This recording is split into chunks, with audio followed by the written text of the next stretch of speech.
equipment. I blame myself. So do I. Well, no sense worrying about it now. Why worry? Each of us is wearing an unlicensed nuclear accelerator on his back. Yep. Now let's get ready. Switch me on.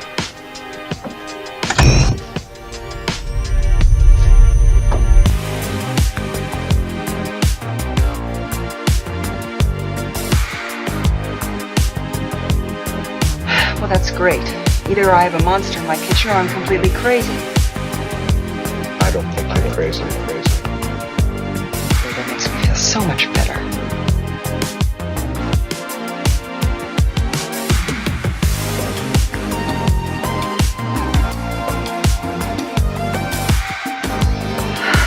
Are you the keymaster?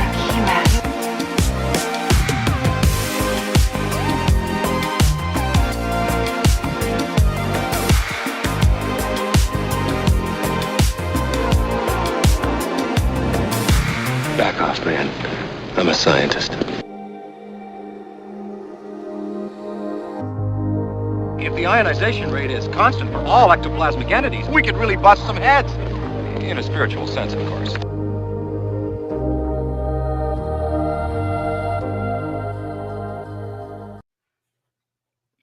What's going on, Ghostheads? It's another episode of the Ghostheads radio show. My name is Steady. Joining me, as always, is the one and only Matty B. Let's get it going, boys. I don't have a beer, but I'm going to iced coffee anyway. Come on, it's Friday. We are really excited because this is an individual who's making leaps and bounds in the Proton Pack modding community. He's from the Doc's Prop Shop. Everybody welcome Bryan. What's going on, sir? Hello. Thank you for having me. Thank you. Of course, you've been making waves recently. We're going to talk about it later in the show. You came up with the biggest crossover pack to Back to the Future probably we've ever seen. And we're going to ask you to help us dive into that and cover the specs and your favorite components and all that. But we've been going through your sort of listings and your history of your work, and it's all quite impressive. Me and Matt were big proponents in the Proton Pack modding community. We were in groups. We were part of a non-charity Ghostbuster chapter organization in San Antonio, Texas. We try to give back to the community, and so these are all things that sort of overlap one another in some shape, way, or form. But like I mentioned, your business, Doc's Prop Shop, fantastic work.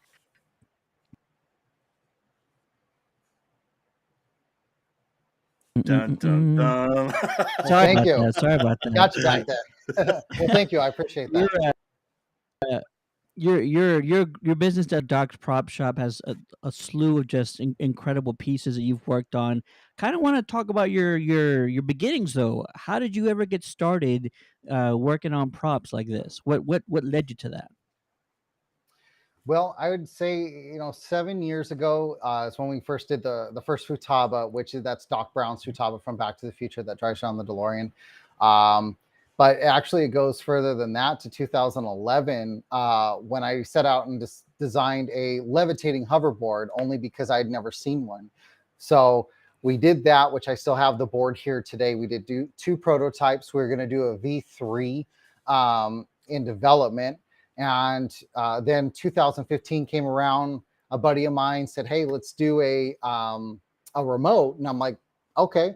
At the time, Bruce Coulomb in Florida was making them. He had just stopped, and a guy named Gary Weaver was making them, and he had stopped. So I was kind of the only guy around who just was trying to figure out how to make these things, really just 2. And then one went to Brazil, my original one, and then the other, my friend, kept his. And so it's been through every different version that we've made over the last 7 years. So there's 6 different versions. After that, then we kind of dabbled around Star Wars a little bit. Some cosplay, a lot of cosplay, Marty McFly, some Star Wars stuff. And that was really fun. And then Ghostbusters came in around 2017. I had my wife and I got placed with our daughter, Shelby, and she and I were sitting down. I thought I'd play Ghostbusters for her, and she was like 2.5, 3 at the time. Probably too young, but she loved it. I mean, I wasn't big into Ghostbusters before. I had seen the movie. Some parts of it scared me. When I was a kid, but I wasn't a ghost head. There's a lot I had to learn about Ghostbusters, but she was just head over heels for it, and it was something that we bonded over. So we started building proton packs together. And we would go out dressed up, just having a good time doing that. And she and I just had a really good time. And we just, as you know, proton packs is a gateway drug. And you start with one and then another and then another. And then all of a sudden you're 160 in and you're wondering what happened. And so I was a diesel mechanic and owner operator and tire expert for the commercial rig industry for 17 years.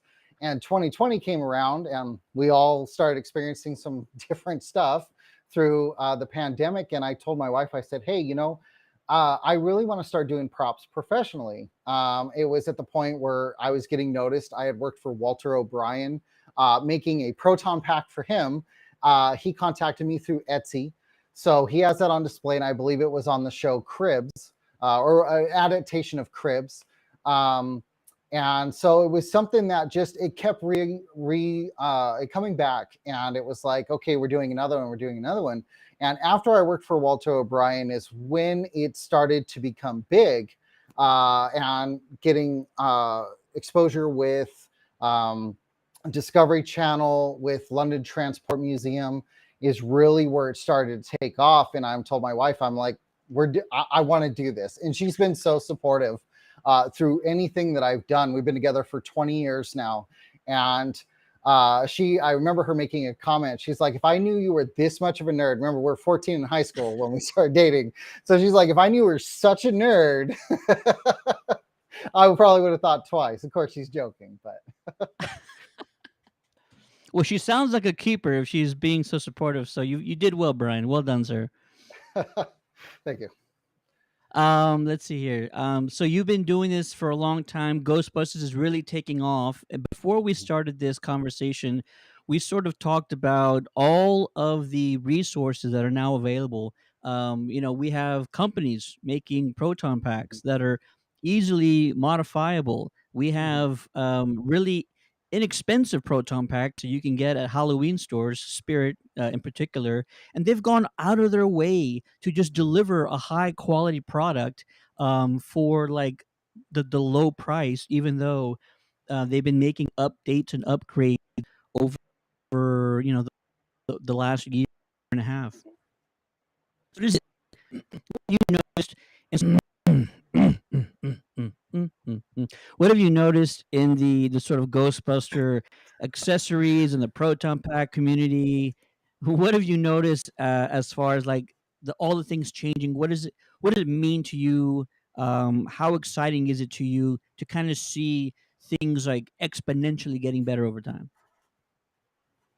Well, one of the biggest things about all of this really awesome stuff being released, there's us, builders like myself out there that, we do have a business that, we build this stuff for museums, right behind me. I gotta remember my camera. Right behind me, I built this one and it's on display in Hollywood's Max Factory Museum. But really what it is in the grand, picture is that it's becoming more available to get this stuff. You no longer have to buy a $2,000 to $3,000 proton pack, have your entire life savings for a car down payment. It's making it readily available to people to do and be inspired. And, that dad with 3 kids can finally get a proton pack. That mom with 4 kids, however many kids, this actually comes up a lot in the prop building community with customers is, it's a family thing, and mom wants to do it. Dad wants to do it. The kids want to do it. The baby wants to do it. I mean, we just got a little boy that we're currently fostering. We're looking to adopt. And my wife's already been planning out his first Ghostbuster suit. And it's really something now that you can go out for when Spirits Halloween is open in the season and the whole family can get engaged. And then that one little boy, little girl gets inspired to take that PKE meter and add sounds to it, or take a different radio and actually take the insides of one of their radios that have all the sounds, which we've all done, and start making something really spectacular that they're proud of and they can be engaged with, and they can go out and do it. I think that's what's really making a difference with so much stuff readily available and so many new things. Talking about the HasLab pack coming out, it's going to hurt business for some of us, but what it is you can get a proton pack, a wand, and a Alice frame for under $700, and it's now available for the everyday person. And again, you don't have to save all of that money, and the lights, right, you can take it apart and work on it. That, I think, for all of the people who are out there that have their Ghostbuster groups and they do this for the charity, which I've done charity work before, and they can open it and kids can come engage with that, fix the proton pack, come check it out. And that's really what engages with our community, and all of us that are part of this really enjoy that aspect of it. For sure. And some of the fun of it is obviously those bonding experiences and finding your inner child again, and being able to sort of go back and do the things that they never gave us when we were growing up. It doesn't even matter how much money that you had. Getting a proton pack when we were kids was not something you could do. You'd have to build it out of wood or do something like that. So these kids have access to so much of this nostalgia that we enjoy. And a lot of parents are catching kids at this perfect age where they're still reminiscing and they're still young and cool enough to bring their kids in to enjoy what they want to do. So that's really awesome. And you also being the guy who can really do it. I mean, you've been featured with Back to the Future Expedition, your remote control back there. It goes beyond the Flux Pack. Some of the things you've been able to create, those mags that you posted a little bit earlier, on your TikTok, those are crazy. So you've gone through a lot of different props. Which is your favorite to build out of all of them that you've done so far? Oof, that's tough. I really, really like, and thank you, by the way, I appreciate that. I really like the out of the box wild ideas. I would say it's 2016, maybe a little bit earlier, when we were designing Steampunk McFly. Steampunk, was hot then. It's coming back again now, and you go into steampunk shows. And I was like, let's design something really cool that would be inspired by both of those, and do the 2015 with the hoverboard, with the mags, with the full setup, the vest and everything. And that one's currently owned by the Michael J. Fox Foundation today. And they don't buy anything. What they do is they do a trade, because it's a nonprofit association organization. So they contacted me and basically traded some stuff for it. So I got some some mugs, some banners, some signed stuff. It was really cool. And I'm like, whatever you guys need. But really, I thought that was going to be something different. And of course, we used the Halloween costume mags for the platform for those Nike mags, and then the Halloween costumes board. And really just kind of started designing it on paper. That's one of the biggest things, is when you have an idea, and I've always told myself this, put it down on paper, start sketching out. If you're at work, if you're in the car, if you're out at dinner, start sketching that idea, because that may be something that'll be pretty interesting. So those are really my favorite, or the outside of the box. We've done 3,700, different remotes out there in the world, in 62 countries and 24 museums and 22 on-screen appearances. It's just, and now also being the premier person for Universal Studios, now working with them twice, supplying that prop. But it's really those things. And, I've told people, bring other ideas to me. Let's build something that's really just out of the norm. And that's really the Flux Pack. There you go. That's awesome. Did you say 3,700? I just want to make sure I heard that correctly. It's over 3,700 now, but yeah, we've done them for 7 years, 6 different models, and we have them in 4 different countries. So what that means is that you can basically buy it at like a hobby shop of like comic books, pop culture shops. They'll have like a couple on the shelf from my buddy Scott from Ohio Time Machine. He had an experience where you could actually go in and go on the different sets. So they had them there. You could buy in Florida at a couple of different locations, New York City. We were working at getting some in Spain, and then also the UK, and it was really cool because it was something that was branching out. But yeah, so there's an abundance of them out there. So So would you consider yourself, because the remote control is and correct me if I'm wrong, it seems to be your number one product. That's what you Mhm. really push is the remote control. But it seems Yeah. like a lot of times you're trying to use the actual remote control. Are you the number one buyer in the world of this old remote? As Ghostbuster fans, a lot of the props that we try to replicate, even down to just as simple as a walkie-talkie, these things are gone. You can't find them anywhere. Mhm. How did you find a source on these old remotes to make them so accurate? So they're really, all of them are bought secondhand. Last year I got a jump and I was able to buy out one of my would-be competitors, Bruce, and I bought out his old stock. It was 18, 20 different futabas he had from when he used to build from 1996, 97 to 2014. And he's like, hey, I got all these. So most of the sources from eBay. And really, I have to apologize because they used to be valued at about $150.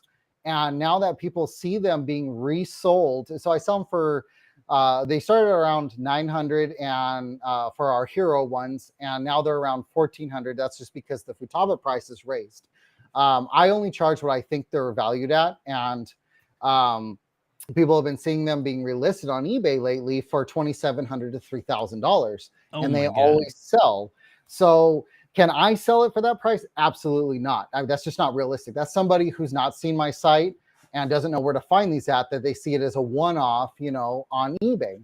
Now, sometimes you get lucky on like OfferUp, or somebody may have one in their collection and you're like, hey, I'll buy that from you. The general price for a while was $400 to $500.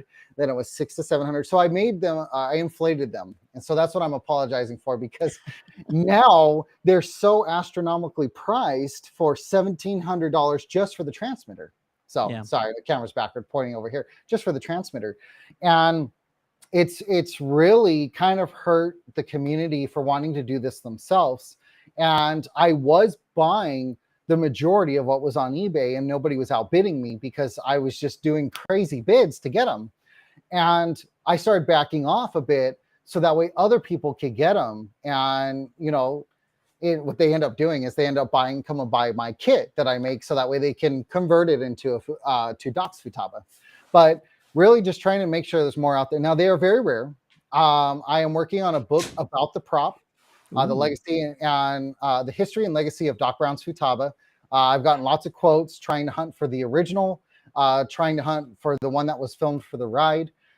So there is a lot of that that has really just inspired me in 7 years of being involved with it. And I'm like, I love this prop. So I got to remember which side the camera's on.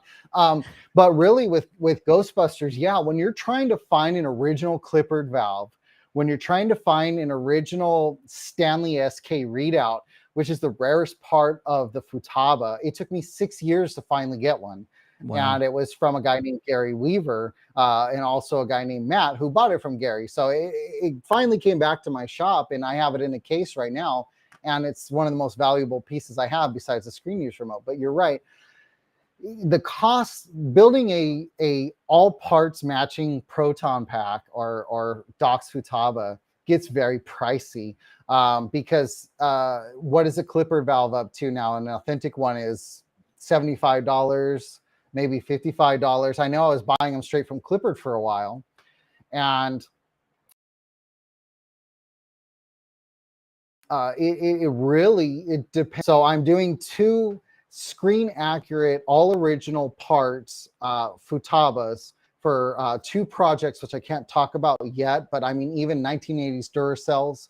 And that's what I love, being in the Ghostbuster community and seeing people do their builds of finding the original Clippard, finding like original different parts for these, like the ribbon cable, which is great for Apex in Burbank, and finding, like, going and smelling the old electronics, and then you find like the real ribbon cable. There it is, the original stuff. Now that's the part 2, not the part 1. Of course, as we know how hard the part 1 ribbon cable, rainbow cable is hard. It's just it doesn't exist. So Fincher, shout out to Fincher Technologies, Fincher for making those, because they look fantastic. I bought from them before. I've gotten some things from Finch as well, and it's definitely great. So definitely shout out Alexander Finch. He's got some really, really cool stuff going on there. So So you mentioned that you were like inflating the market a bit, and it's become a little bit tough to, you know, market these things in a way that's affordable for the everyday person. Would you be open to how Spirit did with the Proton Pack? To what if Spirit released their own sort of transmitter shell that may be a little bit smaller, maybe slightly inaccurate? Would you focus on maybe trying to sell modding kits that people could turn those into more screen accurate, kind of how the Proton Pack market has went after Spirit? Absolutely, and that it probably at some point will happen. And no doubt I will be approached about that from one of those companies, because that's just usually the way it works out. Remember what side I'm on. Kind of the same project happened with Hot Toys. So these are their mini figures, their roller coaster figure, and then their 1/6 scale figure that's coming out next year. So all of these were all based off of my replicas. And so at some point it definitely will happen. And there will be people out there that will get those, and they will want to mod them. They will want to add a counter and sounds. And not only because of the hype that maybe I've made about them, it's because pop culture, our generation, is in these businesses, and we know what we want. That's why so much new stuff is coming out from so much pop culture influence, and you're seeing this because we know it'd be a demand. So we go to our developers or our companies and say, hey, we need to build this. It will blow up. And so many people can get their hands on it. So it definitely will happen at some point, and there's an opportunity, yes. Fantastic. Before we start asking you to dive into the Flux Pack, we talked about the large number of 3D printer users and how it's increasing over time. How do you think it's going to change the sort of modding community going forward? Well, 3D printing is in props as far as production. You're seeing them like pretty much tackle anything, from people using a 3D print, something that they 3D printed to make a mold for casting. You're seeing them for wands. A lot of people are making wands since they stopped making the Hasbro wand. A lot of people have been making that platform, and then mods for that platform. I love whoever made the rounded cyclotron 2-piece design for the Spirits Pack. That's fantastic. So you're seeing that, and it's not going to leave. It's going to be something that people want to buy, and it's going to be something in demand as it is now. I myself make 3D print parts. I make metal parts or aluminum parts, and it's really, really a big part of prop culture, replicating culture, fan culture, just the average guy in his house, like my neighbors. They just bought a couple, and they're like, look at what we can do with this thing. So you're going to just see it pretty much everywhere. And I mean, I've done a lot of 3D print for production. They still prefer cast resin and rubber. It's definitely getting big. Absolutely. We have a question in the chat from Scott, who says, who would you say has been your top customer? Well, Scott's definitely one of my top. Scott is the current owner of the Flux Pack. Ooh. So wonderful. So the Flux Pack was shipped to him last week, and it's gonna be he had the experience, the Ohio Time Machine experience, where he could actually walk in and walk on the sets that they had made from Back to the Future. So but yeah, so definitely shout out to Scott, shout out to Eddie. Eddie is another one. I built every Proton Pack he has, including the one that's in the Hollywood Museum is his as well. And so shout out to him for the opportunity to get that Proton Pack there. So, but yeah, definitely shout out to Scott. Check out Ohio Time Machine. He is awesome. I cannot wait to see it on display at the Energy Show in Ohio this weekend. So we want to get into the Flux Pack now. So you might not have one with you. Is that correct? The Flux Pack is not currently in my hands. No. That's okay then. Let me bring up sort of one of your most recent photos then, and I'm gonna share it here in just a second. So for those of you who've not seen it, here is a view of the Flux Pack. Look at that. There's my daughter, my awesome daughter. She's great. So yeah, so the Flux Pack is when you're doing. I guess I'll start on how it came to be. So I was reached out to by a gentleman in the Ghostbuster community, and he had said, hey, I had never seen a Back to the Future Ghostbuster crossover for Proton Pack. And I said, well, I've actually seen one before. And I sent him a picture of it. And I said this was a part 2 with Mr. Fusion. And so I told him I'd lay out a design. And I'd lay out a design on paper, and I sent it to him. And I gave him quite a quote on how much it would cost to build this piece new. And he didn't buy the design. And so I pitched it to the side. I just like, okay, well, there it is. So I was like, it would be cool to pursue, but I'm not going to do it. And my wife picked it up. My wife looked at it, and she's like, this is cool. And I'm like, yeah, it's cool, but I'm not going to pursue it. And she's like, no. This you have to do. This is something really unique. Now, only the pack was designed. The wand was spontaneous. There was it was some ideas for the wand, but other than that, really the pack was what was thought out. Gotcha. So going from that, from my wife saying that I need to start it, I grabbed a spirit shell and just started doing cuts, which you can see on my Facebook page and my Instagram. I just started cutting stuff and making different things. I was like, let's nothing. Whenever you design something, it doesn't ever look too much like the original. Like there's things you're gonna have to move around. You're gonna have to rethink things. We knew we wanted the flux capacitor. We didn't want a Mr. Fusion. It's already been done before. Well, let's let that person who did that part 2 pack have that build. Like that is his style. That is great. It's been done. Let's do a part 1, because to me, I think the most beautiful DeLorean is the part 1 because of all the work around the plutonium chamber and just all of the hoses and the wires and the chamber itself. So we knew we wanted the plutonium chamber over the cyclotron, but we still wanted the lights. We wanted to have double feature basically. We knew we wanted it to have flux bands.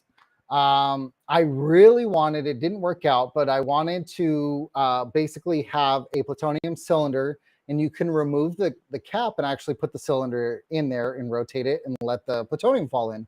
Well, since the pack sits like this, that's not reality. Right. So I tried to figure out some different magnets to like pull it in to the little holster it's in. Different ideas like that, and it was not working. So you can open it and it does the sound, the chamber sound, and you can actually pull it out.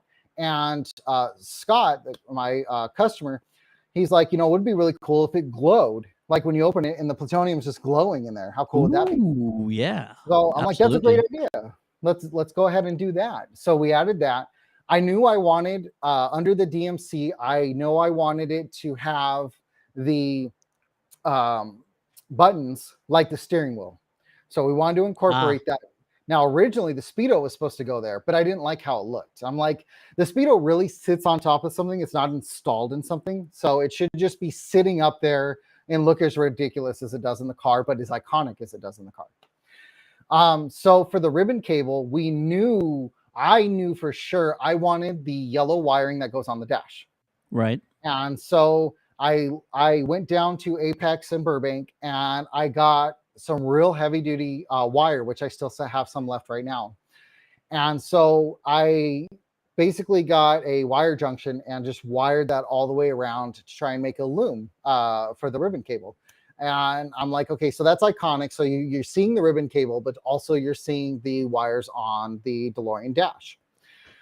So then I'm like, what is this thing going to do, right? Like, how much can we put into it? And all I can say is there's really one big thing that we wanted to do, we didn't do. And discussing it, we wanted to do the time circuits programmable. And we wanted to fully work. And at that point, we were so much into this build, way overpriced in this cost in this build. That was going to be another almost $900 to buy the electronics. What's great is that display you see on there is available at justgeek.com, and it's a wall display with a basic USB plug, and it just lights up. Oh my God. So for those who don't know, that is this screen accurate size box. So it can fit the electronics if you ever decided to do that. That is so cool. So it made that part just completely easy for you guys. Just take it as is. Did you have to make any modifications to it just to figure out a way to house it, basically? Is that all? So what we did, I did paint the time circuits. What I did is I had to cut the clipboard off. I had to cut everything in that area off. And so that was what really scared me too. Because I'm like, if I cut this wrong, like I'm going to have to go buy another shell. So I'm doing just easy cuts. Okay, fitting, some more cuts, fitting. And I'm like, so the part where the ribbon cable goes in, there's a part that sticks out about that high. That had to come off. The clipboard had to come off. There's another kind of pop-up where the hose comes and goes on the opposite side of the proton pack. So the right side, that had to be cut flat and then all sanded for it to actually fit on correctly and look good. Because some people were saying that the time circuits were too much. Well, if with the idea of the Flux Pack is you're chasing ghosts through time, like time cops. And nice. So you want to be able to go, hey, just like in the first scene with the proton packs where he says, switch me on, one of the other Ghostbusters can program you in, time, destination, and basically your wand is going to open a wormhole. So it's a multi-functioning wand is the idea behind it. And so we wanted to definitely have the time circuit display, but the original keypad was too big. I mean, it covered up most of the flux band and the plutonium chamber, which is something we really want to see, right? The way your eye moves, you go straight to the time circuits, down to the yellow of the plutonium chamber cap, through the flux bands, and then back up and around. So when you're doing a design like that, you want flow. And some people say maybe too busy. I tried to stay away from other ideas that I definitely wanted to do, but we wanted a flow and we wanted iconic parts that you could see. So one of the fun parts of it was actually doing the red cylinders on the front. What I did is I actually bought nail polish, and there's 3 cylinders on the left side of the DeLorean. Well, I guess how you're looking at it. If you're looking at the back of it, on the left side of the DeLorean, there's 3 red cylinders. So I wanted to paint those and then actually make it look like, you know, that part on the DeLorean, and then bring down the wires. And then I'm like, well, we need the empty plutonium chamber, because what's going to happen? Okay, we're slipping through time. We're busting ghosts. We can load up our plutonium for each trip. You know, if we're out of plutonium, you need the alarm. So on my TikTok, there's a picture of actually activating the alarm. And there's more than 75 functions and features within this Flux Pack. I believe it. We could have gone, and that's what actually last weekend there was an event that happened where some Ghostbusters were there, and they're like, one of them said, it doesn't do enough. And I'm like, I don't know what more you want. Like, I mean, Bluetooth capability, it can charge your USB devices. It can be plugged into the wall for like just a display for a game room. It has a rechargeable battery system in it, so you can go out and have fun. It's got a wireless remote, so you can actually do a bunch of different sounds if you wanted to. It has the hook. It has the hook from the DeLorean. Like, what more do you need, my man? So I know, right? I'm like, what? There's like, and I think they said they wanted the plutonium chamber to do something a little bit different. And I'm like, there's so many wires, so much stuff going on in there. I'm like, I'm good where I'm at. Now looking at the wand was not planned, right? I went down to Lowe's and I'm like, okay, what's this wand going to be made of? Because I didn't want to use a standard wand because that's what people would think, right? That's what, okay, so he's just going to modify a standard, thrower. And I'm like, no, we need to do something. So if you actually look at it, there's inspiration from the cartoon Ghostbusters thrower, the wand. You can actually see the heat sink with the knob on the side. So, and it's smaller. It has some wires that wrap around. And I wanted that kind of look for it as well, to go with not only the film, but with the cartoon. So you see a little bit of that inspiration in the wand as well. And I'm like, I want the lightning rod. This is a part 1. We need to do the lightning rod. So it's an actual copper tube. And what I did for the metal wire protector is actually hoses for your fridge. So what I did is I cut each end off and I pulled off the mesh. I pulled out the rubber and I stretched it. And then I actually looped it around on there. And then literally 2 days before I shipped it or something like that, I asked Scott, I said, hey, do you want the lightning rod to light up with lights? Why not? And so I something else to get attention. Now it does like an actual wand. So you've got your blast stream. Going over to the wand itself, to the nozzle, it actually has the lights. It can do the sound. It does overheat. It does shut down, turn on. It does all of those functions and features. I added some push switches and some toggles. The large black one in the center is for the wand, for the blue lights. I wanted to also incorporate parts of the stoplight for the Futaba. So I actually put an actual stoplight on there, the ones that I use, with the red toggle switch to turn it on. So you can break your stream or, turn it back on. Just kind of the idea. And then the yellow wires, I wanted something like real electronic looking, something that was just kind of crazy. So I wired all of those in, which is ridiculous waste of time, but it turned out perfect. But at the time I was working with it, I'm like, do I want to cross the wires? Do I want to leave them straight? How do I want it to look? At some points, I still think I would have crossed each one of them, would have maybe more aesthetic. So, but that's the box that's holding it together is a Lowe's. It's what is it? It's just a little electrical box from Lowe's. Electrical box, yeah. It looks like an outlet box or electrical there box. There we go, yeah. Outlet box. I couldn't even think of the word. So and then obviously there's a PVC connector on there. So, but I wanted something as a junction for all of the electronics to come out of. I was contemplating painting that. I'm like, but we have so many colors already on the wand. Let's leave it industrial looking. There you go. Yeah. Yeah, I like that too. And I mean, the pack looks absolutely incredible, and it looks like the chat thinks so as well. Let's get to some of these chats. Absolutely. Not only is it fantastic, but I love how you've thought about every decision before you made it, and it's just it makes sense what you're saying, and I appreciate that you took the time to really think it through and think it all out. And when you even mention things like it being messy, but like Doc's props weren't always very clean and very sleek looking, from the movies. So you captured the essence of what Doc Brown would have done, and then incorporating sort of other inspirations like the animated show or things like that. I think it's fantastic. I love it. I don't know if there's anything more you could have done. It looks fantastic. You should be commended.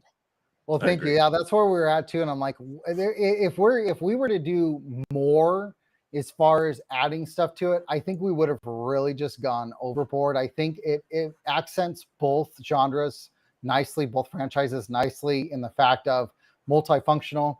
You can have your Ghostbuster sounds, you can have your DeLorean sounds. One of the really fun parts that we actually added into it, Scott asked for, was a loop to get attention. So it actually has a 12-minute loop of different sounds that fire by themselves. Oh. So there's about a 10-second. Thank you to Robert Rogers, who's a programmer friend of mine, who does a lot of work on our props.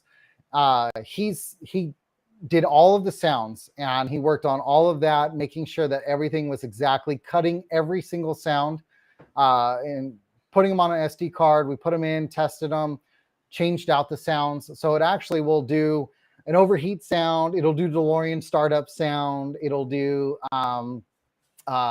one thing that Scott did want we didn't put into the sound bite was, hey, you get your damn hands off her, because Comic-Con people like to touch everything, right?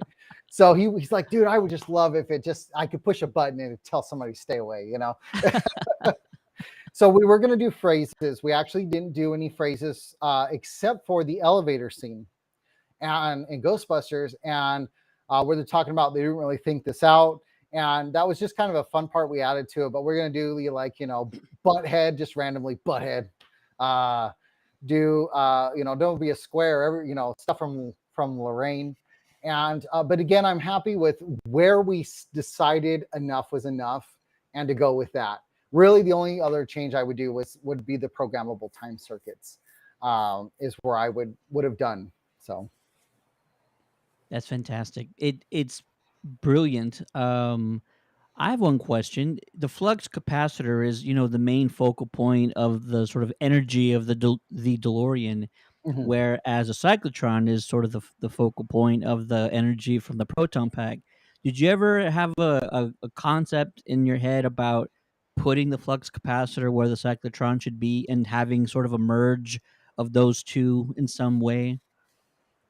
So I thought about that, and really the reason why I went with not the flux capacitor being the focal point is because it's the center of the car on the inside, right? Yeah. When you're looking around the time machine, the biggest focal point is that huge plutonium chamber.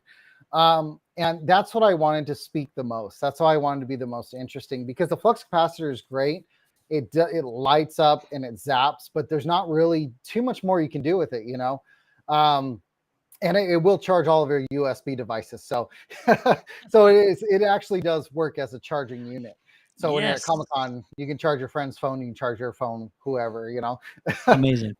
But really, I just wanted the plutonium chamber to be there's so much you could do with it to actually make it functional. I wanted that to be more of a focal point than the flux capacitor. It had to have the flux capacitor, but I wanted that to be more of a focal point. There you go. And I do have a video here, so I'm going to pull this up. And there's no sound, but for anybody who's watching, this is what it looks like when everything's going off. Look at that.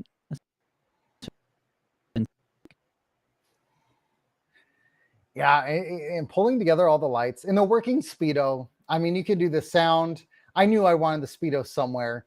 People are like, so what's the idea? Do you have to run up to 88? I didn't really set with the idea of why it's counting. Maybe it's a counter. When it hits 88 seconds, the wormhole opens, could be an idea. Because people really like when you're doing mashup, people like the backstory. Like when I was dealing with steampunk, people want to know in theory, how does it work? So I had people even reach out to me on Facebook and they're like, tell me the idea behind this. What is the story? Yeah. Right, exactly.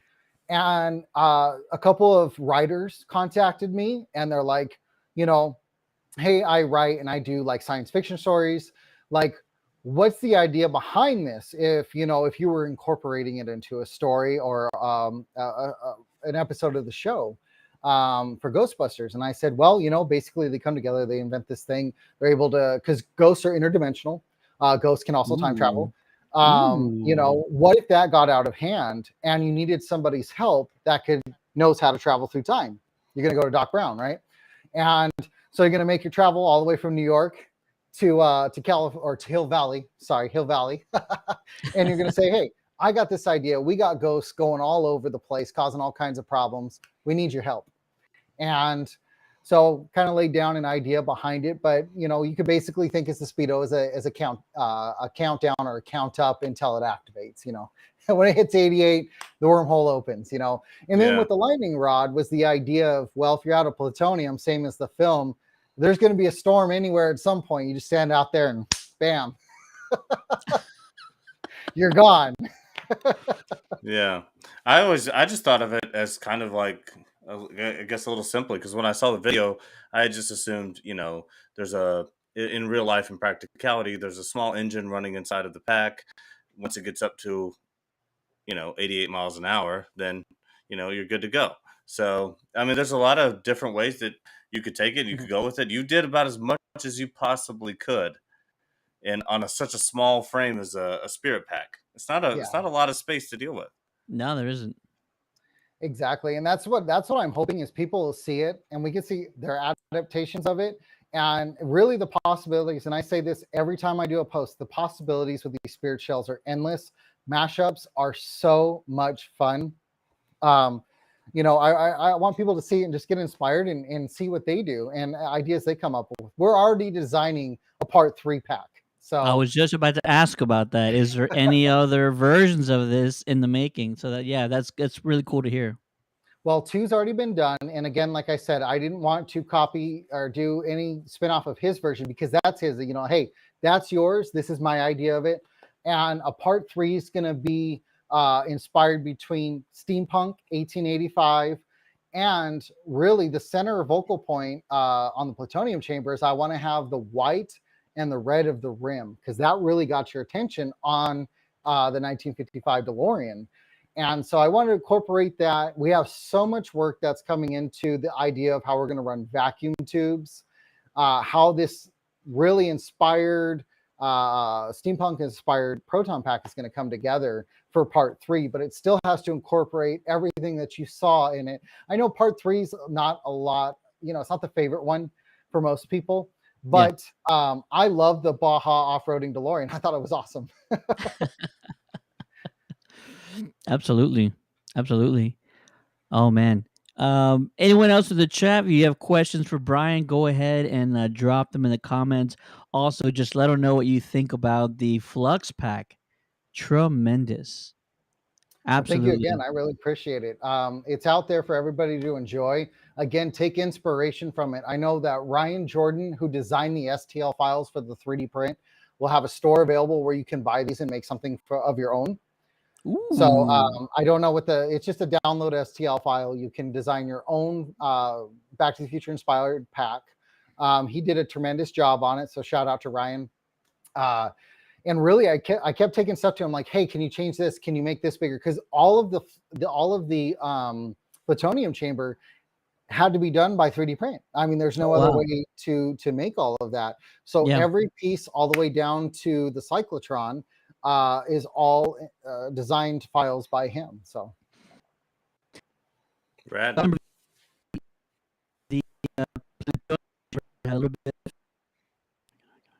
I remember in the movie when you opened the plutonium chamber, a little bit of steam came out. Did you incorporate any smoke or steam when you open it?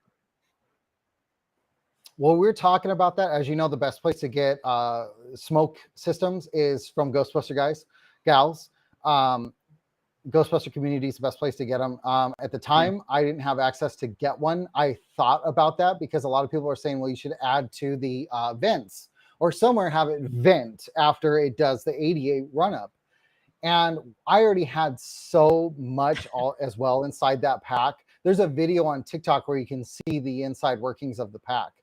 And from the relay to the junction box, because it runs a 9-volt and a 12-volt system in it, down to the 18 trigger spark fun card. There's just so many different things that came together that really filled in that pack. That was just like, we could have a fire, we could have real smoke, we could there's so much going on in there, but I really just tried to make sure that each system could run without interfering with another system, because sometimes you have interference with your there's a Matty Blaster board in there. So I was getting some static off the Matty Blaster for the speaker. So I had to figure out what issue that was and go back in there. The Matty Blaster boards, the boards that they make so that way you can hook on to amplify it and to activate your pack lights. I had one of the, I turned it on and made a video, and I went 300 feet across to the neighbor's house, and you could still hear it perfectly. Damn. I want it to be how much does loud, it weigh? and it weighs, when we shipped it off, what, 32 pounds? Oh, that's not bad. No, On it's an not Alice too frame? bad. Not bad at all.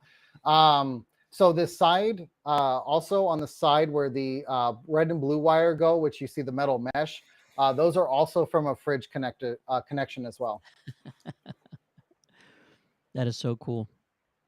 Thank you. That is Thank so you. cool. Yeah, 30 odd pounds is even less than the screen accurate or the screen used proton packs, which we've heard vary from like 40 to 45 pounds. So yeah, that's fantastic. The two that I did were very heavy. One of them went again to the Max Factor Museum right here. The other one went to Assistant Director Matthew Burrows. And sorry, Matt, if I say your name wrong, your last name wrong. Anyways, so we paid for a lot of insurance on it, put it in a big protective case, and somehow UPS still dropped it right in the center on like the corner of the truck.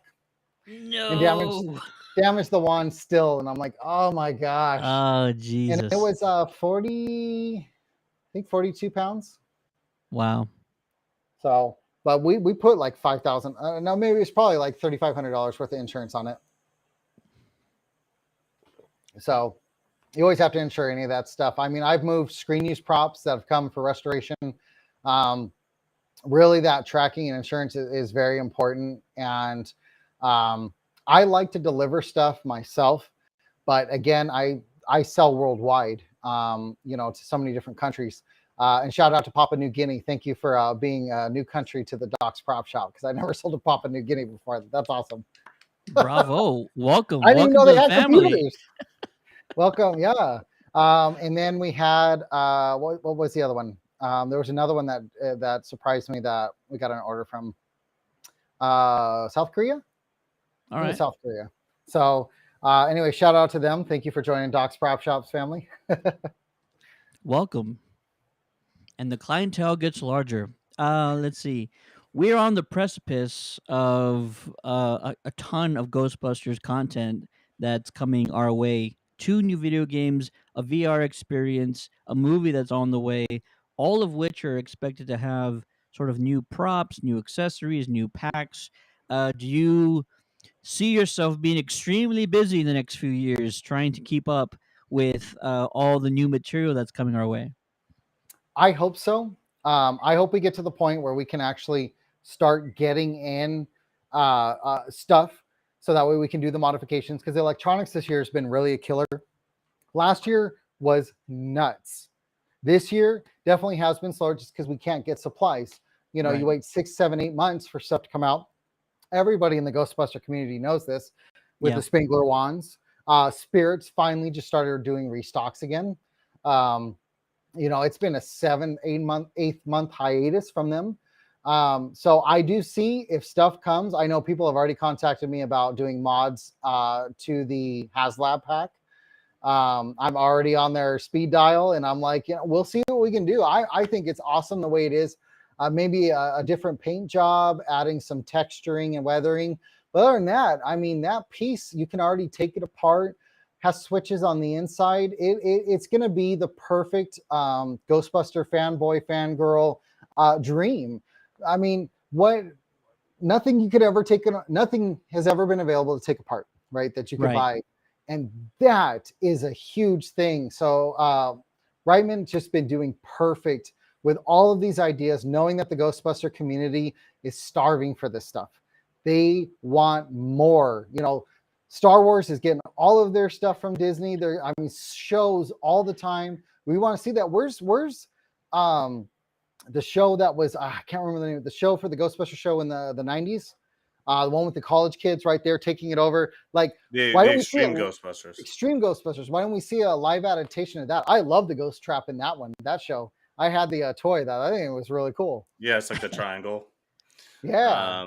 But yeah, you mentioned about being able to take it apart. Not only has Spirit been able to create this product, but they've listened and watched the fan base as it goes. There's parts that you can take apart on the new pack that you weren't able to take apart on the old one, that you shouldn't have to be able to take apart if they fully intended for you to just use it as it is. They could have just glued it on there. It could have been a molding. It could have been any other sort of thing. It seems like whoever's in charge of development in charge of that project has really paid attention to why people buy these things and making it easier to mod as we go. It's one of the only fandoms that has something like that I could point to directly and say they're going out of their way to make sure that you can sort of make this your own.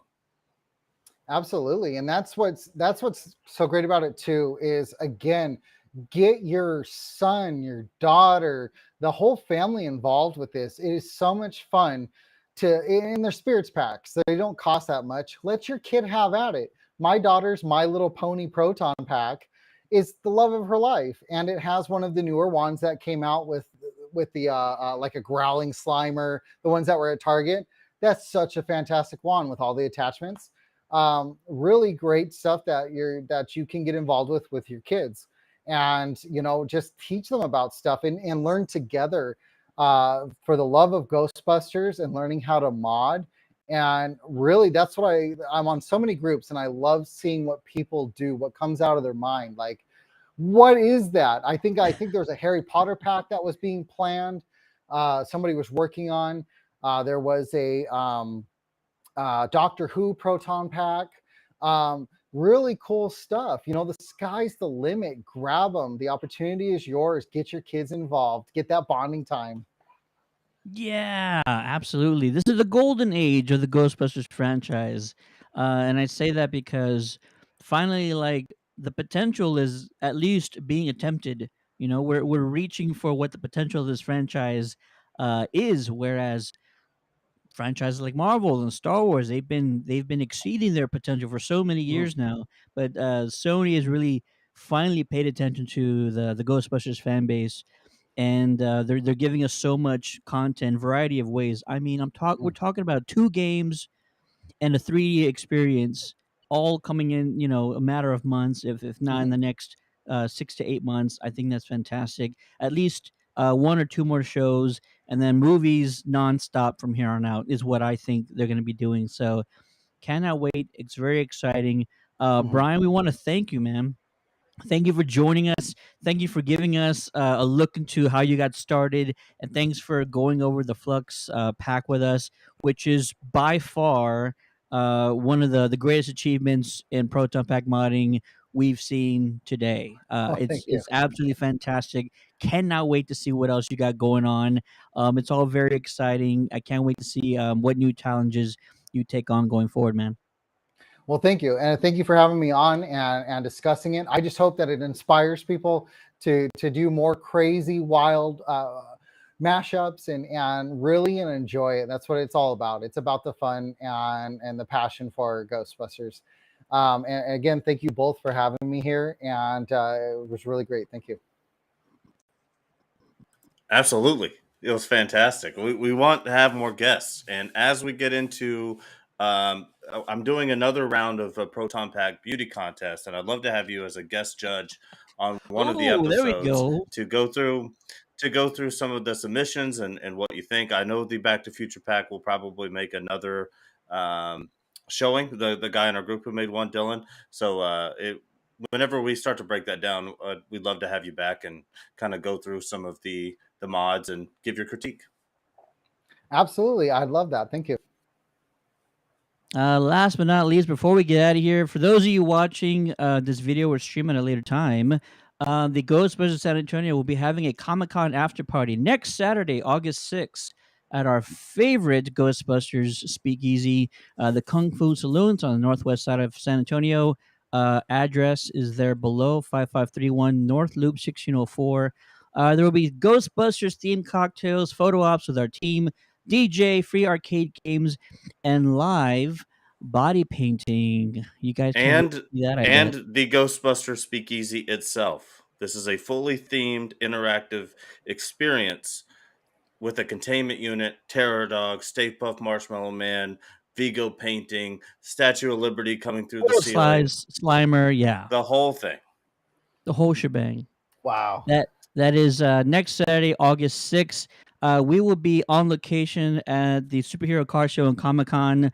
I will actually be moderating panels on the second stage. So come to the convention, say hi to the Ghostbusters team that's going to be located near the Ecto 1 that's on site, and take some photos with us, and then come join me in the panel room. We'll be having Giancarlo Esposito, Brandon Routh, John Lovitz, a whole slew of guests. And of course, if you haven't already heard, Dan Aykroyd's going to be performing with the Blues Brothers Band on Friday, August 5th. Get your tickets now at pmxevents.com. pmxevents.com. You still got time to get your tickets. It's going to be an amazing time. Comic-Con and conventions are here again, so it's a time to rejoice. Bingo bongo. Gotta love it. Absolutely. For the Ghostheads radio show, my name is Steady. Joining me once again, as always, is one only Matty B. Let's crush cans, boys. That's another one down. And our special guest from Doc's Prop Shop, it's Bryan. Thank you, sir, for joining us. Appreciate it. Love the conversation. Thank you again. We'll see you next week, folks.